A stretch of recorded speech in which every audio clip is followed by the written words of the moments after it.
నమస్తే. బీఆర్కే భక్తి ప్రేక్షకులకు స్వాగతం.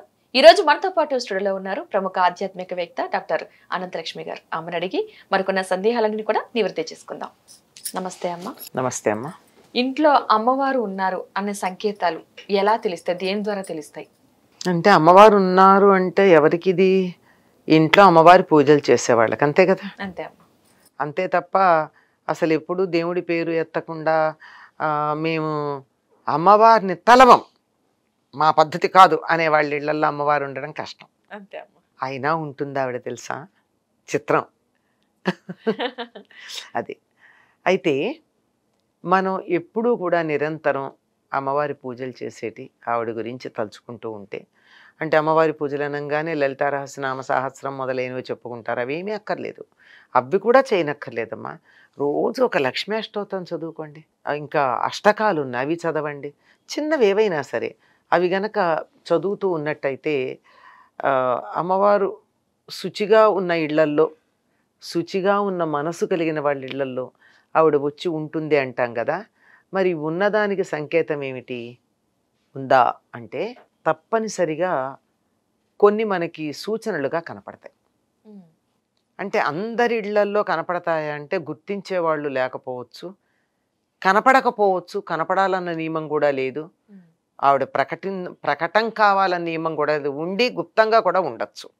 కానీ అట్లాంటి వాటిల్లో తరచుగా సన్నజాజి పూల వాసన వస్తూ ఉంటుంది. మనం పెట్టుకోకపోయినా, మన ఇంట్లో సన్నజాజి పూలు లేకపోయినా, మనం వాడేటటువంటి రసాయనిక అగరవత్తులలో ఆ వాసన లేకపోయినా, అవేగా రసాయనాలేగా మనం వాడేవి, మంచిదేం కాదు.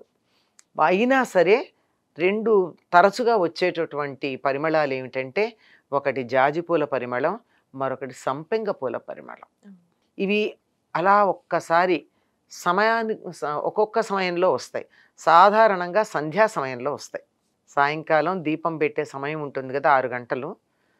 అంటే వాచీలో చూసుకుంటే 6 గంటలు అనుకోండి. సూర్యాస్తమయం అవుతూ ఉండేటటువంటి సమయంలో ఒక్కసారి కొంచెం సేపు, ఎక్కువసేపు కూడా ఉండదు, కొంచెం సేపు అటువంటి సన్నజాజి పూల వాసన కానీ, సంపెంగ పూల వాసన కానీ, అప్పుడప్పుడు మల్లెపూల వాసన కానీ ఇవి వస్తాయి.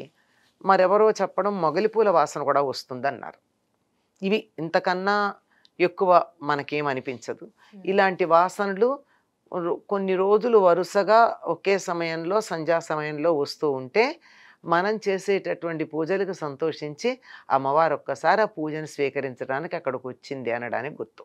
ఇది కాక ప్రత్యేకంగా దసరాలు మొదలైనవి ఏవైనా చేసినప్పుడు, లేదంటే ఏదన్నా దసరాలు కాకపోయినా ఏదో ఒక సందర్భంలో నేను దీక్షగా అమ్మవారి పూజ చేస్తానని ఎవరైనా నియమం పెట్టుకుని లలితా రహస్యనామ సహస్ర పారాయణ జాగ్రత్తగా, సరిగ్గా, పద్ధతిగా దానికి కొన్ని నియమాలు కూడా ఉన్నాయి.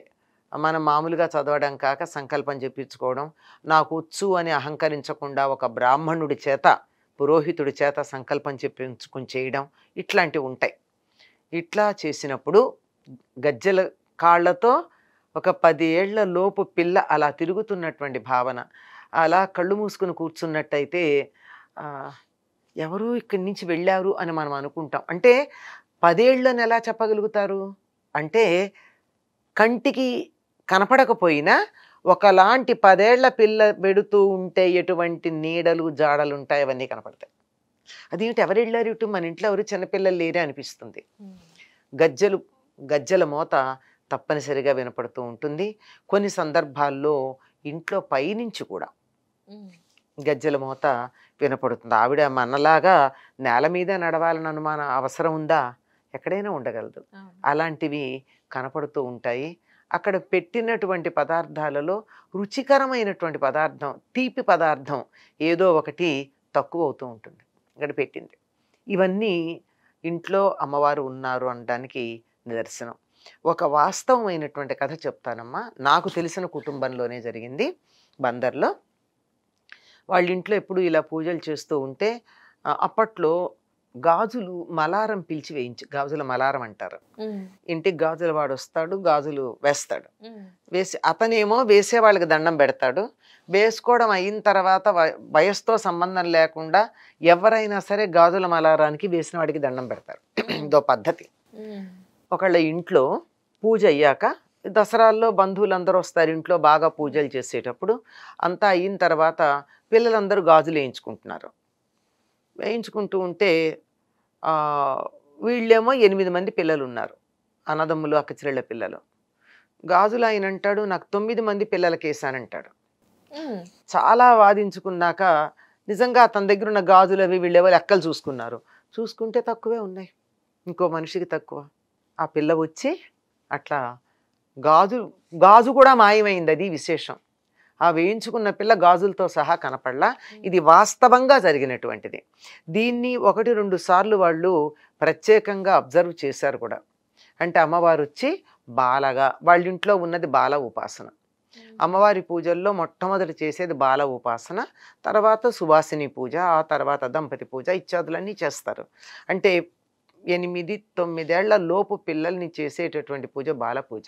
దసరాల్లో తప్పనిసరిగా పొద్దున పూట పెరుగన్నం, వేడి అన్నం మీద పెరుగు వేసి మొదటి పూజకి అది నైవేద్యం పెడతారు. అంటే ఇంట్లో చిన్నపిల్లలు ఉంటే నా పూజ అయ్యేదాకా నోరు మూసుకోవచ్చో అని వాళ్ళు కడుపు మార్చుకోకుండా పిల్లలకి సద్దన్నం పెట్టేయడం. సద్దన్నం అంటే రాత్రిదే అని కాదు అర్థం. వేడన్నం మీద పెరిగేసి పెడితే చలవ చేస్తుంది కనుక చలవ చేసే అన్నం అది సద్దన్నం. పిల్లలకి ముందు అది నైవేద్యం పెట్టి ఇంట్లో పెట్టేస్తారు. అలా మొట్టమొదట బాల పూజ చేస్తారు. తర్వాత మధ్యాహ్నం 12 గంటల లోపల మామూలు పూజ పూర్తవుతుంది. రాత్రి పూజ వేరే, ఇట్లా 3 సార్లు చేస్తారు. అందులో ఈ బాల ఉపాసన ఉన్నవాళ్ళు వాళ్ళ ఇంట్లో జరిగినటువంటి సంఘటన ఇది. మరి ఇంకా దాన్ని బట్టి ఊహ చేయండి. అమ్మవారు ప్రత్యక్షంగా వస్తుంది అంటే అది మనకు అలంకారాలు చేస్తామే, ఆ అలంకారాలన్నీ వచ్చి ఇలా చక్కగా మేకప్ చేసుకుని వచ్చి మనకు కనపడుతుందని కాదు, సాటి మనుషుల రూపంలో వస్తుంది. పిల్లలు తిరుగుతున్నట్టు ఇంట్లో ఎవ్వరూ లేనప్పుడు కూడా ఒక ఆడపిల్ల ఇంట్లో తిరుగుతున్న భావన ఉంది అంటే తప్పనిసరిగా అమ్మవారు ఉందని అర్థం. మంచి విషయాలు తెలియజేశారమ్మ. చాలా మందికి అనుమానాలు ఇవి, అమ్మవారు ఉన్నారు తిరుగుతున్నారన్న సూచనలు కావాలి అని అనుకుంటూ ఉంటారు. ఎలాంటి సూచనలు? ఇది ఒక నాకు తెలిసిన కుటుంబంలో జరిగిన సంఘటనమ్మా. ఇది ఎవరిదో విని ఎవరో చెప్తే జరిగింది అని చెప్పడం కాదు, జరిగింది,